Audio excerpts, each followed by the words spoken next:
चंद्रमा में आग दिखाई दे रही है, तारे दिखाई दे रहे हैं, कोई नीचे नहीं गिरता। हनुमान जी ने विचार करके मुद्रिका गिराई और मुद्रिका में लिखा है राम नाम। मां, संकट के समय तो राम नाम का ही स्मरण करो। यह मुद्रिका कहां से आई, किसने दी? चकित चितौ मुद्री पहचानी। हनुमान जी श्री राम कथा कहने लगे। जानकी जी ने कहा जिसने इतनी सुंदर कथा सुनाई उसे भी तो देखें। हनुमान जी बोले बस माता कथा ही सुंदर है, कथा कहने वाला तो बिल्कुल बंदर है, ये छिपा ही रहे सो अच्छा। पर जानकी माता बोली बंदर ही सही, कथा सुनाने वाला तो सुंदर आवे। हनुमान जी सामने गए, जानकी माता ने देखा, फिर बैठी मन विस्मय भयो। हनुमान जी ने कहा राम दूत मैं मातु जानकी। हे माता, मैं राम जी का दूत हूं, सत्य शपथ करुणा निधान की। और ये कहते कहते हनुमान जी के आंखों से आंसू बरसने लगे। कपि के वचन सप्रेम सुनि उपजा मन विश्वास, जाना मन क्रम वचन यह कृपा सिंधु करदास। नरवानरई संग कहु कैसे, कही कथा भई संगति जैसे। परिचय होने पर कुशलता पूछने के बाद श्री जानकी जी ने एक ही बात कही, आह नाथ हो निपट बिसारी। भगवान ने हमें भुला दिया। हनुमान जी बोले नहीं माता, भगवान ने आपको नहीं भुलाया। तो जयंत के पीछे तो बाण लगा दिया, चरण पर चंचुका प्रहार करने वाले के पीछे बाण, और हरण करने वाला अब तक आराम से बैठा है। श्री हनुमान जी ने कहा माता, वहां भगवान के पास धनुष बाण कहां था? प्रभु तो आपका श्रृंगार कर रहे थे। जानकी माता बोली हाँ बेटा, प्रभु ने उन्हीं लकड़ी की सीखें उठाई, एक को धनुष बनाया, एक को बाण। तो सीख क्या बाण बनी होगी? नहीं नहीं, प्रभु का संकल्प है। तो मां औरों को तो सीख ही दिख रही होगी, बाण है ये तो पता आपको होगा। हाँ, तो हनुमान जी बोले ऐसा भी तो हो सकता है कि हरण करने वाले रावण के पीछे किसी और रूप में बाण को लगा दिया हो। और रूप में? किस रूप में? हनुमान जी ने कहा कि माता सामने देखो, ये वानर के रूप में राम जी का बाण ही है। जिम अमोघ रघुपति कर बाना, एही भांति चले वो हनुमाना। ये बाण है। धनुज वन कृशानुम, रघुपति बाण कृशान, श्री हनुमान जी कहते हैं। जननी हृदय धीर धरु जरे निशाचर जान, ये राम जी का बाण है। सिंह के रूप में जयंत के पीछे बाण लगाया और बानर के रूप में रावण के पीछे बाण को लगा दिया। बेटा हनुमान, अच्छा किया कि तुमने हमें बता दिया, तुम न बताते तो मैं कैसे जानते? हनुमान जी ने कहा कि माता मैं भला आपको बताऊंगा, आपको स्वयं पता लग गया। और आपने रावण से कह भी दिया। जब रावण ने कृपाण उठाई तो आपको लगा क्या मैं यहां बिल्कुल अकेली हूं? तो जैसे ही आपने सोचा तो आपको पता लग गया कि हनुमान यहां है। तो आपने रावण से भी कहा, अस मन समुझ कहत जान की, खल सुधि नहीं रघुवीर बाण की। अरे खल, तुझे राम जी के बाण की खबर नहीं है। अगर अंतर कथाओं का सहारा न लिया जाए तो राम जी के बाण के रूप में तो यहां अर्थ श्री हनुमान जी का ही ध्वनित होता है।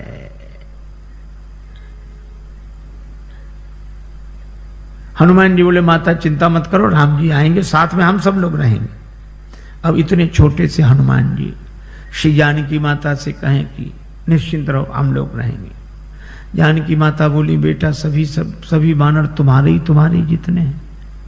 हनुमान जी बोले हम तो उनमें बहुत बड़े हैं, बाकी सब छोटे छोटे हैं, हम सीनियर हैं, बाकी जूनियर। जानकी माता बोली तो हो चुका हमारा उद्धार, कौन सी लगी जहां सीनियर इतने से हो। कई बार मुझे लगता है ये अंग्रेजी का शब्द है सीनियर। सी माने देखो, नियर माने नजदीक से ही जो दिखे, दूर से दिखे ही नहीं। हनुमान जी ने कहा माता संदेह है? जानकी माता ने कहा मोरे हृदय परम संदेहा, सुन कभी प्रकट कीन निज देहा। श्री हनुमान जी ने विशाल रूप में अपने को प्रकट किया। जो जानकी माता हनुमान जी को ऐसे देख रही थी वो ऐसे देखने लगी। बेटा भरोसा हो गया। हनुमान जी छोटे बने, जानकी माता ने आशीर्वाद दिया और कहा कि वत्स हनुमान, जब तुम इतने बड़े थे तो इतने छोटे बनकर क्यों आए? हनुमान जी ने कहा कि माता बेटा कितना ही बड़ा हो पर मां के आगे तो छोटा ही है, और मैं तो छोटा ही था, फिर इतने बड़े कैसे बने? कहा यह तो आपकी कृपा दृष्टि का चमत्कार है। आपकी दृष्टि जिस पर पड़ जाए वही छोटे से बड़ा बन जाता है। हनुमान जी ने कहा कि माता मुझे आशीर्वाद मिल गया। अभी तक मैं राम जी का दूत था, लेकिन अब सीता राम जी का पूत हूं। आपने आशीर्वाद दिया, पर मेरी माता, मेरा आज जन्म हो गया है। जानकी माता बोली मुझे भी तुम्हारे जैसा बेटा मिल गया। श्री हनुमान जी ने कहा माता जन्म लेते ही मेरी एक आदत है, बड़े जोर की भूख लगती है। अंजनी माता के गर्भ से जन्म हुआ, जन्मते जगी जठर की ज्वाल, गगन में मारी एक उछाल, कृषे रवि बाल जाने फल लाल, आपकी जय हो जय हो जय हो। श्री हनुमान जी ने सूर्य भगवान को ही फल समझ के मुख में रख लिया। बाद में देवताओं ने प्रार्थना की तो छाण दियो रवि कष्ट निवार। एक सज्जन ने श्री तुलसीदास जी से कहा कि सूर्य भगवान उदय होते तब लाल रहते, थोड़ी देर में पीले पड़ जाते हैं, क्यों? श्री तुलसीदास जी बोले हनुमान जी के डर से, कि कहीं हनुमान जी फिर फल ना समझ लें। जाको बाल विनोद समुझ मन, डरत दिवाकर भोर को। जब हनुमान जी बड़े हुए तो सूर्य भगवान से पढ़ने गए, गुरुदेव मुझे पढ़ाइए, मैं आपकी शरण में आया हूं। सूर्य भगवान ने देखा कि इस बालक को तो पहले भी कभी देखा है, पर याद नहीं आ रहा कहां देखा है। याद आ गया, आ गया, ये वही बालक है जो एक बार बचपन में आया था। ऐसे विद्यार्थी को पास रखना ठीक नहीं। पढ़ते पढ़ते कब भूख लगा, उतनी दूर से छलांग लगा कि आ गया, अब तो ये सामने ही रहेगा। सूर्य भगवान बोले हम चलते फिरते गुरुजी हैं, एक जगह नहीं रहते, तुम एक जगह रहने वालों से पढ़ो। हनुमान जी बोले हम चलते फिरते विद्यार्थी बन जाएंगे, गुरुजी पढ़ेंगे आपसे ही। ये तो गले ही पड़ गए। सूर्य भगवान ने कहा एक बात और है कि आमने सामने रहे तब तो पढ़ाई होगी। हम आगे आगे चलेंगे तो हमारी पीठ तुम्हारी तरफ, तुम आगे आगे चलोगे तो तुम्हारी पीठ हमारी तरफ, फिर पढ़ाई कैसे होगी? हनुमान जी ने कहा ये बात तो कठिन है। सूर्य भगवान बोले इसलिए तो कह रहे हैं रहने दो। पर हनुमान जी ने कहा गुरुजी इसका भी समाधान मिल गया। क्या? हम आपके आगे उल्टे चलेंगे, किसी की पीठ किसी की तरफ नहीं। सूर्य भगवान बोले वाह क्या विद्यार्थी मिला है, पढ़ाई अभी शुरू नहीं हुई है और पहले से गुरुजी के आगे ही उल्टे चलेंगे, तो फिर पढ़ने से लाभ क्या? जब उल्टे ही चलना है तो पढ़ने से लाभ क्या? हनुमान जी बोले गुरुदेव अगर उलटकर नहीं चले, जिंदगी नहीं बदली, तो भी पढ़ने से लाभ क्या? और हनुमान जी उल्टे ही चले। पाछले पगन गम मगन गगन मग क्रम को न भ्रम कपि बालक बिहार सो। तो सूर्य भगवान श्री हनुमान जी के बल से परिचित। कुछ लोग कहते हैं कि हनुमान ठुड्डी टेढ़ी पड़ गई इंद्र के वज्र की चोट से, पर तुलसीदास जी कहते हैं नहीं नहीं, इंद्र के वज्र की चोट हनुमान जी की ठुड्डी को नहीं लगी, हनुमान जी की ठुड्डी की चोट इंद्र के वज्र को लगी। जाकी चिबुक चोट चूरन किए रदमद कुलिस कठोर को। ऐसे वीर बजरंगबली ने कहा माता भूख लगी है, तो आज क्या विचार है? फल सामने ही है। लागी देख सुंदर फल रूखा, रावण की वाटिका है का उसका हमें डर नहीं, आप तो सुख पूर्वक आशीर्वाद दो। जानकी माता ने कहा रघुपति चरण हृदय धरि तात मधुर फल खाओ। हनुमान जी वाटिका में प्रवेश किए। राक्षस तो स्वभाव से आलसी।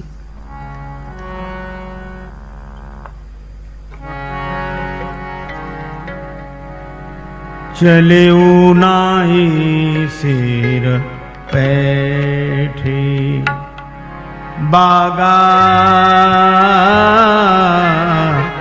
चले नाई सिर पैठे चले उनाए सिर बैठे, बागा चले उनाए सिर बैठे। फल खायसी करु तोरे लागा,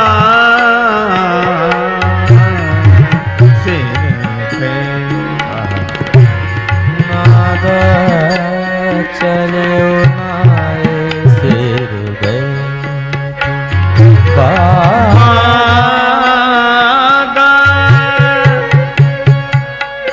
बागा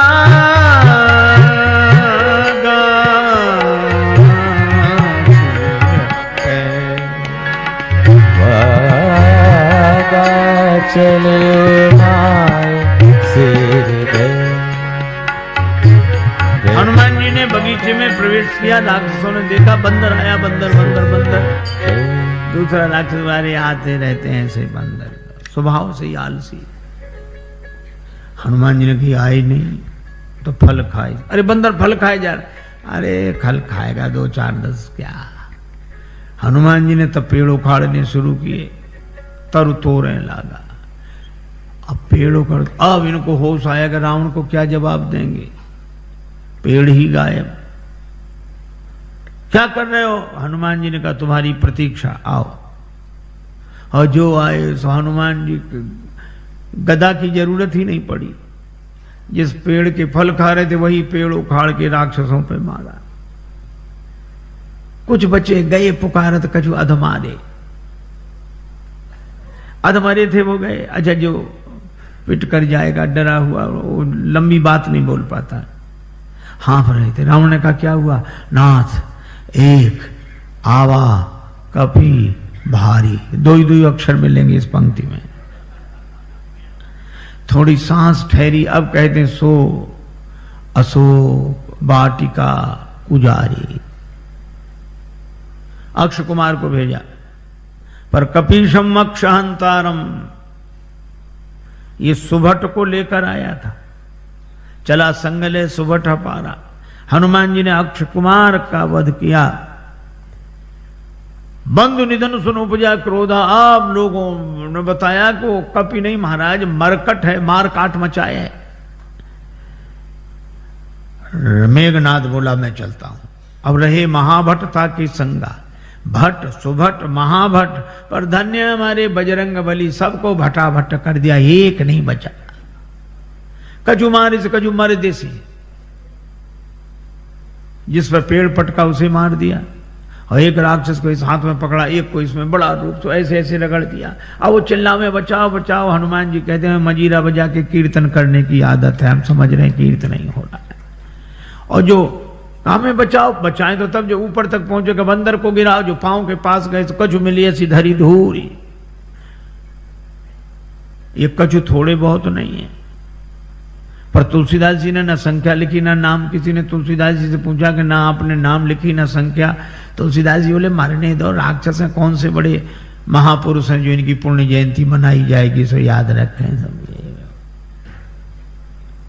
मेघनाद को भी लगा कि प्राण जाने वाले हैं, तो उसने ब्रह्मास्त्र का प्रयोग किया। हनुमान जी परम वीर हैं, लेकिन बड़ों का सम्मान करना जानते हैं। ब्रह्मास्त्र में बंध गए, मेघनाद लेकर आया। रावण ने कहा कौन है तू? कह लंकेश कवन ते कीसा, कही के बल बन घालिस खीसा, मारिस निश्चर कही अपराधा, कौसट तो न प्राण कही बाधा। हनुमान जी सुनते रहे। बाद में बोले जाके बल लवले सते जिते उचराचर जहारी, तास दूत में जाकर हरि आने प्रिय नारी, मैं राम जी का दूत हूं।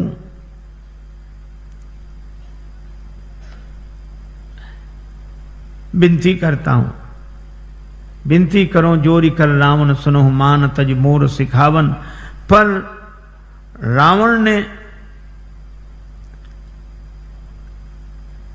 उस विनती को सुना नहीं। बोला मुझे समझा रहे, मुझे समझाने का फल जानते हो? हनुमान जी ने कहा कि हाँ फल तो जानते हैं। क्या फल है? हमारे यहाँ सम्मान होता है उपदेश देने वालों का। रावण बोला सम्मान नहीं, हमारे यहाँ सम्मान नहीं मिलेगा। मृत्यु निकट आई खल तो ही, काल की अधिष्ठात्री शक्ति मृत्यु को रावण ने हनुमान जी के बगल में खड़ा कर दिया। हनुमान जी डरे नहीं। रावण बोला मौत तुम्हारे बगल में खड़ी है, तुम डरते नहीं हो। हनुमान जी ने कहा कि रावण मौत हमारे बगल में खड़ी जरूर है, लेकिन देख तुम्हें रही है। रावण बोला हमें देख रही तो तुम्हारे पास क्यों खड़ी है? हनुमान जी बोले हमसे तो पूछने आई है कि रावण का अभी मामला साफ करना कि बाद में, तो अभी तो हम उसे रोके हैं, फिर तो जो होगा सो होगा ही।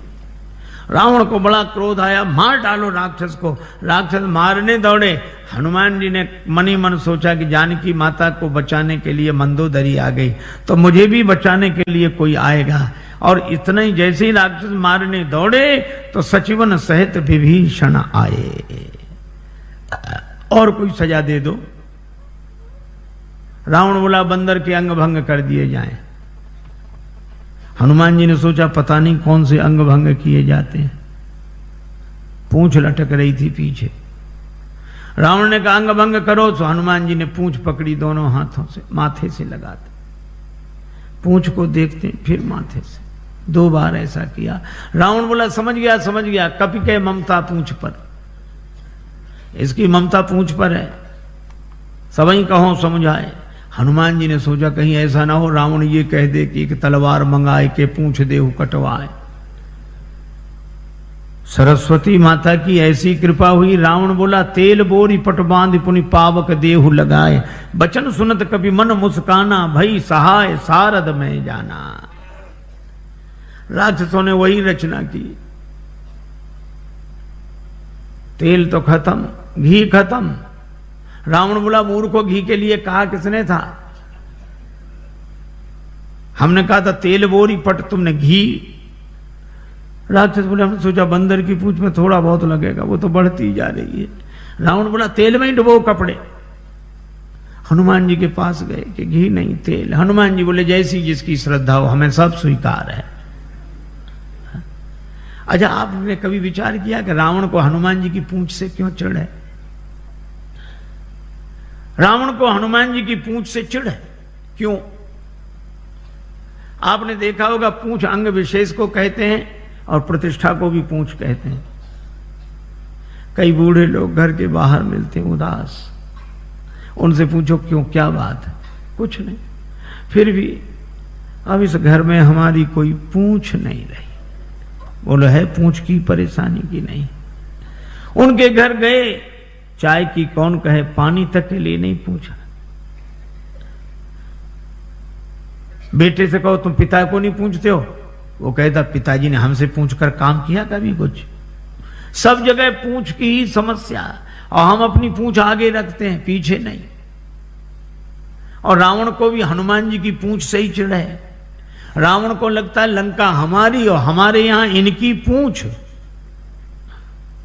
तो ईर्ष्या की आग में जलने वाला पूंछ को जला देना चाहता है, लेकिन जब जब कोई दुर्जन किसी सज्जन की बढ़ती हुई प्रतिष्ठा की पूंछ को मिटाने की चेष्टा करता है, तब तब भगवान की कृपा से उसकी पूंछ और बढ़ती है। बाढ़ी पूंछ की न कभी खेला। आग लगने वाली थी। हनुमान जी ने सोचा नगर में घूमकर देख लें, सभी ने चंदा दिया है, प्रसाद भी तो वहां वैसा वैसा देना पड़ेगा। रावण बोला बंदर को नगर में घूम कर आए, सब जगह से कुछ न कुछ आया, विभीषण के यहां से कुछ नहीं, इन्हें प्रसाद नहीं देना। आग लगी, हनुमान जी को पता ही नहीं लगा। देखा कि आग लगी, पावक जरत देखी हनुमंता, भयउ परम लघु रूप, तुरंत छोटे बन गए और ब्रह्मास्त्र से निकल आए।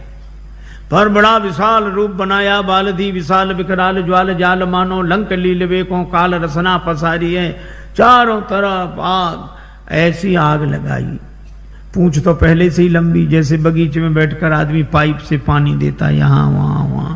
हनुमान जी ने ऐसे आग लगाई चारों तरफ। रावण ने बड़ी कोशिश की, बादलों से कहा बरसो। बादल बोले जो आ गया। उसी समय हवा इतनी तेज चली कि पानी बरसे, बादल बरसे लंका में, और पानी गिरे 2 किलोमीटर दूर उधर जाके जहां आग नहीं थी। रावण ने प्रलय के बादल बुलाए, प्रलय पयोधि बोले, वो भी नहीं बुझा सके। राम रोष पावक सो जरई, लंका जलकर राख हो गई। और हनुमान जी जानकी माता के पास पूंछ बुझाकर छोटा रूप बनाकर, जानकी माता ने कहा, वत्स मुझे तो बड़ा डर हो रहा था, लंका जल गई, तुम्हारी पूंछ का बाल भी नहीं जला। क्यों? हनुमान जी ने कहा कि माता, लंक जला के जली भी नहीं, हनुमंत विचित्र है पूंछ तुम्हारी। जानकी माता कहती हैं, लंक जला के जली भी नहीं, हनुमंत विचित्र है पूंछ तुम्हारी। कौन सा जादू राजेश भरा, हंसी पूछती हैं मिथिलेश दुलारी। हनुमान जी कहते हैं, बोले कपि ही राघव आगे, हृदय में आगे राम जी बैठे। बोले कपि ही राघव आगे है, पीछे है पूंछ रहस्य है भारी। वानर को भला पूछता कौन, श्री राम के पीछे है पूंछ हमारी। आगे राम जी के पीछे ही हमारी पूंछ है, नहीं तो कौन पूछता। माता, लंका साधारण आग में नहीं जली, पावक में जली। राम रोष पावक, तो तुम्हारी पूंछ बची कैसे? का उस पावक में आप भी तो रह रही हैं माता। जानकी माता बड़ी प्रसन्न हुई, आशीर्वाद दिया। चूड़ामणि लेकर हनुमान जी विदा हुए। जानकी माता ने कहा कि प्रभु को प्रणाम कहना। संदेशा लेकर हनुमान जी आए। भगवान को पता लगा। हनुमान जी ने कहा कि जानकी माता की अत्यंत विपत्ति है। भगवान बोले, विपत्ति तो तब होती है जब कोई भजन न करे, पर जानकी माता भजन कर रही तो अति विपत्ति। इसका अर्थ कोई भजन करे तो अति विपत्ति, न करे तो केवल विपत्ति। हनुमान जी ने कहा, हाँ प्रभु। कहा कैसे? कहा कोई भजन करता है तो वह भगवान को याद कर रहा है, कोई भगवान को याद न करे तो विपत्ति, लेकिन कोई भगवान का भजन करे और भगवान ही उसे भूल जाए तो अति विपत्ति। श्री सीता जी ने आपको नहीं भुलाया, आपने सीता जी को भुलाया। नेत्र भर आए भगवान के। हनुमान, मैं तुमसे उऋण नहीं। हनुमान जी चरणों में गिर गए। भगवान उठाना चाहते हैं, हनुमान जी उठना नहीं चाहते। प्रभु मैं बालक हो गया जानकी माता के यहां जाकर, अब बालक की मर्जी, उसे उठना होगा, उठेगा, नहीं उठना होगा तो नहीं उठेगा। उठो उठो हनुमान, हम भी तुम्हें हृदय से लगा लें। हनुमान जी बोले, चरणों में अच्छे मिलेंगे तो आधी जिम्मेवारी हमारी, आधी आपकी, और जो आपके चरणों में गिर जाता है उसकी पूरी जिम्मेवारी आपकी। भगवान हनुमान जी को उठाकर हृदय से लगाते हैं। वानर वाहिनी के संग प्रस्थान करके समुद्र किनारे आए। पुल बनना है। विभीषण जी कहते, महाराज समुद्र से विनती करो। लक्ष्मण जी कहते, सुखा डालो। भगवान ने कहा, ऐसे ही करो। 3 दिन विनती की, नहीं माना।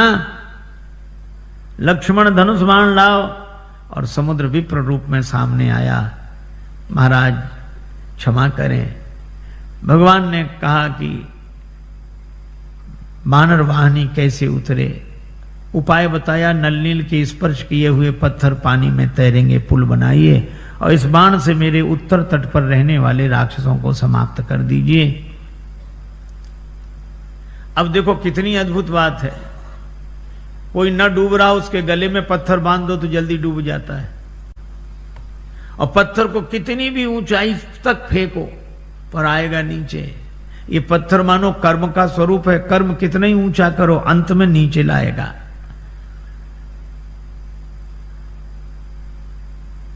और ये पत्थर डूबाता है, हाँ, देहाभिमानी को डुबाता है, लेकिन नल छू दे, इसे विवेक वैराग्य के द्वारा छू दो तो ये पत्थर तैरने वाला बन जाता है। पर ये विवेक वैराग्य उन्हें जिन्हें गुरुदेव का आशीर्वाद मिला हो, लरिकाई ऋषि आशीष पाई, पुल बना, भगवान की सेना पार हुई।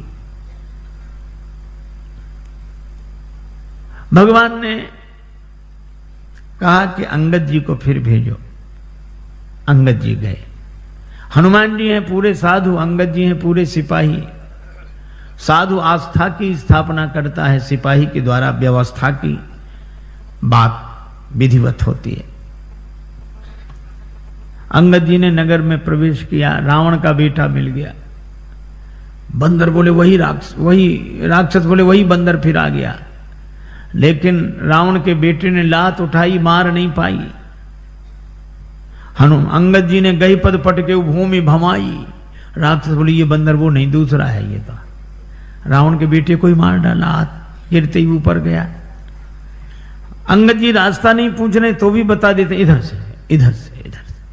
अरे रास्ता काहे को बता रहे, बोले आगे बढ़े, यहां से तो पीछा छूटे।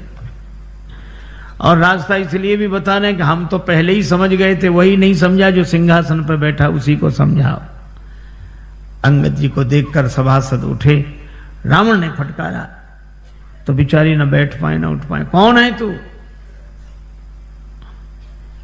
अंगद जी ने जो उत्तर दिया वो बड़ा अद्भुत। कह लंकेश कवन ते बंदर। हनुमान जी के सामने तो रावण बोलता गया, अंगद जी ने बोलने ही नहीं दिया। कह लंकेश कवन ते बंदर। अंगद जी बोले मैं रघुवीर दूत दस कंधर। तू कहे हमसे बंदर, हम कहें आदरणीय श्रीमान जी पूजनीय।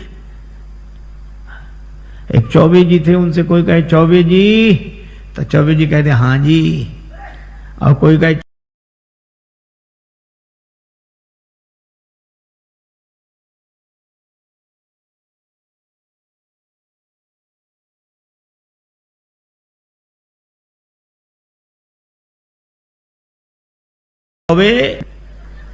अंगद जी रही आज हमारे भले मेरा को और रानी महारानियों को साथ में लेके दांतों के नीचे तिनका दबाओ, कंठ में कुल्हाड़ी रखो और फिर भगवान से जाकर प्रार्थना करो तो मेरा भरोसा है कि भगवान तुम्हें क्षमा कर देंगे। अब जो वैसे ही नहीं जा रहा था, इतनी शर्तों के बाद जाएगा। अंगद जी सोचते हैं कि जाए ही नहीं सो अच्छा। रावण बोला तेरे पिता से मेरी मित्रता, कौन है तेरा पिता? अब रावण खूब जानता है ये बाली का बेटा है, लेकिन पूछा ऐसे ताकि अंगद कहें कि बाली तो मर गए। मैं पूछूंगा कौन सी बीमारी हुई, क्या? राम जी के बाण से। तो रावण बोला मैं फिर कहूंगा कि जिसने तेरे बाप को मार डाला उसी की सेवा करते शर्म नहीं आती? बाप की मृत्यु का बदला लेना है तो हमारे साथ आ। लेकिन जैसे ही अंगद जी से कहा कि तुम्हारा पिता कौन, तो अंगद जी बोले 6 महीने जिसकी बगल में दबे रहे उस बाली को भूल गए। रावण ठाका लगा, बोला हाँ हाँ हाँ हाँ हाँ हाँ रहा बाली वानर में जाना। आजकल बाली कहाँ है? अंगद जी बोले 8-10 दिन में तुम भी वहीं पहुंच जाओगे जहां बाली है, वही कुशलता बताएगा। रावण बोला तुम्हारे कठोर वचन में सहन कर रहा हूं क्योंकि मैं धर्मात्मा हूं। अंगद जी बोले तुम्हारे जैसा धर्मात्मा कौन? परित्य हरण करने वाला तो धर्मात्मा तुम ही हो। शर्म नहीं लगती? डूब न मरो धर्म व्रतधारी। रावण ने कहा तू मुझे नहीं जानता, मैंने अपने सिर काट काट कर शंकर जी को चढ़ा दिए, मैं वीर हूं। अंगद जी ने कहा इंद्रजाली अपना पूरा शरीर काट देता है, कोई उसे सेना में भर्ती नहीं करेगा कि बड़ा वीर है। मैंने जला दिए सिर। अंगद जी बोले जरा ही पतंग विमोह, बस पतंगे रोज जलते हैं। दूसरे दिन अखबार में खबर नहीं छपती कि पिछली रात इतने पतंगे वीर गति को प्राप्त हुए। ये कोई वीर गति है? मैं कैलाश पर्वत उठा लिया, इतना भार उठाने वाला हूं। अंगद जी बोले जानवरों में सबसे ज्यादा बोझ गधा उठाता है। भार वहीं खर वृंद, ते नहीं वीर कहा वहीं समझ देख मति मंद। रावण बोला मैं चलता हूं तो धरती हिलती है। अंगद जी बोले तुम्हारे चलने से हमारे राम जी के छोटे भैया लक्ष्मण जी बोलते हैं तो धरती हिलने लगती है। लखन सकोप बचन जब बोले, डगमगान मही दिग्गज डोले। रावण बोला ऐसा तो बड़े भैया को तो बोलना ही नहीं पड़ता होगा, धरती हिल जाती हो। हाँ नहीं बोलना पड़ता, वे धनुष पर हाथ फेरे, सर चाप कर फेरन लगे तो भूधर डगमगे। रावण बोला क्यों रे, बाली तो इतना गप्पी नहीं था। बाली न कबू गाल असमारा, मिली तपसिन तय भय से लवारा। अंगद जी बोले करके दिखाऊं। जब ते कीन राम के निंदा क्रोध बंत अति भयो कपिंदा कटकटान मही कुंजर भारी दो भुजदंड तमक मही मारी। और जो पृथ्वी पर प्रहार किया डोलत अवनी धरती हिल गई सभासद खसे रावण के मुकुट गिरे छीना झपटी मची 6 मुकुट रावण ने सिर पर लगाए 4 मुकुट अंगद जी ने राम जी की शरण में भेज दिए। अब विचार करो 10 सिर और 6 मुकुट कितने सुंदर लग रहे होंगे। लेकिन रावण से किसी ने कहा कि सुंदर नहीं दिख रहे। बोले भले ही सुंदर न लगे 2 तो ज्यादा हैं इधर। अंगद से कहा उठा के फेंक दो इसको, राक्षसों को फेंक दो। अंगद जी बोले बाद में फेंकना, पहले चरण हिला दो। सभी राक्षस गए, चरण नहीं हिला। तासु सभा की ओ कठिन प्रण जय तौल्यो कैलाश तुलसी प्रभु प्रभुता कहो कि सेवक को विश्वास। अंगद जी का पांव नहीं हिला। तुम ही बचे हो। रावण आया, जैसे ही चरण पकड़ने लगा अंगद जी ने पांव हटा लिया। रावण बोला यह क्या किया? अंगद जी बोले झुकना यहां सिखा रहे हैं, पर चरण पकड़ना हो तो भगवान का पकड़ो। साधु वही है झुकना अपने चरणों में सिखाए, पर चरण भगवान का पकड़ाए। रावण को बड़ा बुरा लगा, लेकिन करता क्या। अंगद जी आए, राम जी से कहा कि युद्ध अवश्यंभावी है। दूसरे दिन से युद्ध आरंभ हुआ। इसी तरह की वीडियो देखने के लिए हमारे चैनल को सब्सक्राइब करें और बेल